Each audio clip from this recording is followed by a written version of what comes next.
കേരളത്തിലെ ഏറ്റവും പ്രധാനപ്പെട്ടതും പവിത്രവുമായ തീർത്ഥാടന കേന്ദ്രങ്ങളിലൊന്നാണ് ഗുരുവായൂർ ശ്രീകൃഷ്ണ ക്ഷേത്രം. തൃശ്ശൂർ ജില്ലയിലെ ഗുരുവായൂർ പട്ടണത്തിലാണ് ഈ ക്ഷേത്രം. ഈ ക്ഷേത്രത്തിലേക്ക് റോഡ് മാർഗവും റെയിൽ മാർഗവും വളരെ പെട്ടെന്ന് എത്തിച്ചേരാനുള്ള സംവിധാനം ഇന്ന് നിലവിലുണ്ട്. 4 കൈകളിൽ ശംഖ്, ചക്രം, താമര, ഗദ്ദ എന്നിവ വഹിച്ചുകൊണ്ട് നിൽക്കുന്ന ഭാവത്തിൽ ഭഗവാൻ മഹാവിഷ്ണുവിൻ്റെ രൂപത്തിലാണ് ഇവിടുത്തെ പ്രതിഷ്ഠ. മഹാവിഷ്ണുവിൻ്റെ പൂർണ്ണ അവതാരമായ ബാലകൃഷ്ണനായിട്ടാണ് ഭഗവാൻ ഇവിടെ ആരാധിക്കപ്പെടുന്നത്.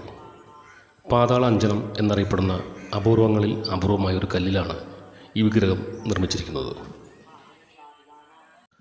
ഗുരുവായൂരിൻ്റെ മഹത്വം എന്നറിയപ്പെടുന്നത് ദക്ഷിണേന്ത്യയിലെ ദ്വാരക എന്ന പേരിലാണ്. എൻ്റെ നാടായ തൃശ്ശൂരിലാണ് ഈ ക്ഷേത്രം. ഗുരുവായൂരപ്പൻ എന്നാണ് ഞങ്ങൾ ഭഗവാനെ വിളിക്കുന്നത്. ഉള്ളുരുകി വിളിച്ചാൽ വിളി കേൾക്കുന്ന ഭഗവാനാണത്രേ ഗുരുവായൂരപ്പൻ. എൻ്റെ ഈ ചാനലിൽ കൂടുതലും ദക്ഷിണേന്ത്യയിലെ ക്ഷേത്രങ്ങളെക്കുറിച്ചുള്ള വീഡിയോ ആണ്. വീഡിയോ കാണുന്നവർ എല്ലാവരും എൻ്റെ ചാനലൊന്ന് സബ്സ്ക്രൈബ് ചെയ്ത് അതുപോലെ അടുത്തുള്ള ബെൽ ബട്ടൺ കൂടി ഒന്ന് എനേബിൾ ചെയ്യണം. ഗുരുവായൂർ ക്ഷേത്രം കേരളത്തിലെയും രാജ്യത്തെയും ഏറ്റവും പ്രശസ്തമായ ആരാധനാലയങ്ങളിൽ ഒന്നാണ്. വാസ്തുവിദ്യ സൗന്ദര്യത്തിനും സമ്പന്നമായ ചരിത്രത്തിനും ലോകമെമ്പാടുമുള്ള ആളുകളെ ഈ ക്ഷേത്രം ഇവിടേക്ക് ആകർഷിക്കുന്നു. വാസ്തു പാരമ്പര്യം പിന്തുടരുന്ന ഒരു സാധാരണ കേരള വാസ്തുവിദ്യയാണ് ഗുരുവായൂർ ക്ഷേത്രത്തിനുള്ളത്. മനോഹരമായ ചുവർ ചിത്രങ്ങളും സങ്കീർണമായ കൊത്തുപണികളുമാണ് ക്ഷേത്ര ചുവരുകളിൽ നമ്മൾ കാണുന്നത്. ഐതിഹ്യമനുസരിച്ച് ഭഗവാൻ വിശ്വകർമ്മയാണ്. മനോഹരമായ ക്ഷേത്ര രൂപകൽപ്പന ചെയ്തുകൊണ്ട് 2 ഗോപുരങ്ങളാണ് ക്ഷേത്രത്തിൽ ഇപ്പോൾ നിലവിലുള്ളത്. ഒന്ന് കിഴക്ക് ദർശനമായും അടുത്തത് പടിഞ്ഞാറ് ദർശനമായാണ് ക്ഷേത്ര ഗോപുരങ്ങൾ. ഗണപതിയും അയ്യപ്പനും ഭഗവതി എന്നീ പ്രതിഷ്ഠകളാണ് ക്ഷേത്രത്തിനകത്ത് കാണാൻ കഴിയുന്ന ചെറുക്ഷേത്രങ്ങൾ.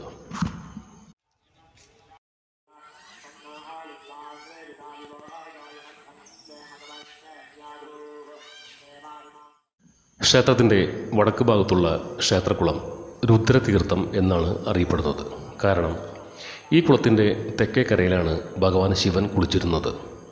ഭഗവാൻ രുദ്ര എന്ന പേരിലും അറിയപ്പെടുന്നത് കൊണ്ടാണ് ഈ കുളത്തിന് രുദ്രതീർത്ഥം എന്നറിയപ്പെടാൻ കാരണമായത്.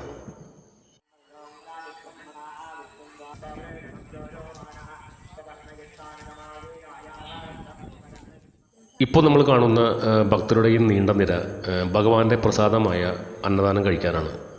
വിഭവ സമൃദ്ധമായ സദ്യയാണ് പ്രസാദമായി ഭക്തർക്ക് ഇവിടെ നൽകുന്നത്. ഞാൻ പലതവണ ഈ ക്ഷേത്രത്തിലേക്ക് വന്നിട്ടുണ്ടെങ്കിലും ഓരോ തവണ വരുമ്പോഴും നമ്മളെ അത്ഭുതപ്പെടുത്തുന്ന രീതിയിലുള്ള മാറ്റങ്ങളാണ് ഗുരുവായൂർ ക്ഷേത്രത്തിന് പുറത്ത് നമ്മൾ കാണുന്നത്. കാരണം ഇവിടെ വരുന്ന ഭക്തർക്ക് അവരുടെ ആവശ്യങ്ങൾ മനസ്സിലാക്കിയാണ് ദേവസ്വം ബോർഡ് അവർക്ക് വേണ്ടിയുള്ള എല്ലാ സൗകര്യങ്ങളും ഒരുക്കിയിരിക്കുന്നത്.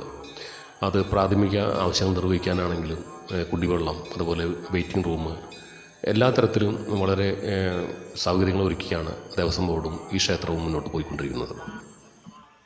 ക്ഷേത്രത്തിൻ്റെ കിഴക്കേ നടപ്പുരയിലെ കാഴ്ചകളാണ് ഇപ്പോൾ നമ്മൾ കാണുന്നത്. ഞായറാഴ്ച ഒരു അവധി ദിവസമായതിനാൽ വളരെ തിരക്കാണ് ക്ഷേത്രത്തിൽ അനുഭവപ്പെട്ടത്. ക്ഷേത്രത്തിനകത്ത് പ്രവേശിക്കാൻ വേണ്ടി തെക്ക് ഭാഗത്തു നിന്നും വളരെ നീണ്ട നിരയാണ് അവിടെ നമ്മൾ കാണുന്നത്.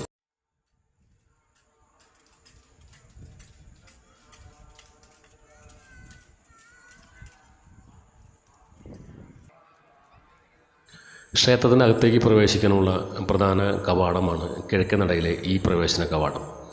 ഞായറാഴ്ച തിരക്ക് കാരണം ഭക്തരെ ഘട്ടം ഘട്ടമായാണ് അകത്തേക്ക് കയറ്റി വിട്ടുകൊണ്ടിരിക്കുന്നത്.